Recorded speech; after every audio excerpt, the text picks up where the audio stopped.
Guys, magluluto tayo ng bituka ng manok. Ito, pakuluan muna natin siya para lumambot. Takpan muna natin. Habang pinapakuluan natin yung bitukang manok ay i-prepare naman natin at itong ating pang gigisa, yung kamatis, sili, bawang at saka sibuyas. At after 20 minutes ay pwede na natin itong patayin. At igisa naman natin siya sa bawang, sibuyas at yung mga iba pang prepare natin kanina na pang-igisa natin. Ayan.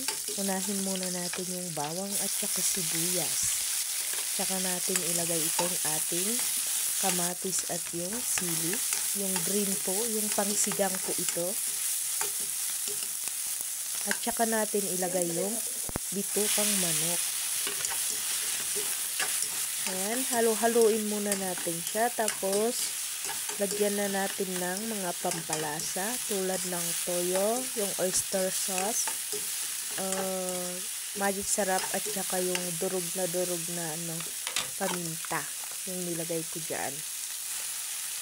Ayan. Hindi ko pa muna siya nilagyan ng yung suka para mamaya na lang pagkatapos niya maluto.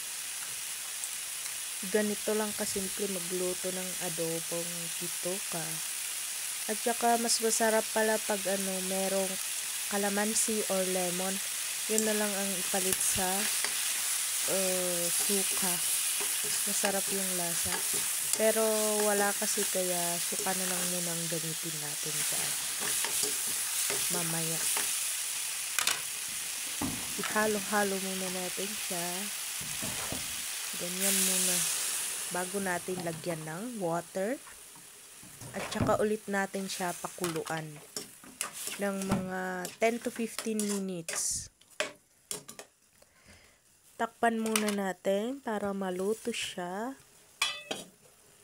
At pagkatapos ay ganito na ang itsura niya. Luto na ito. Pwede nang kumain. Yan lang. Thank you for watching.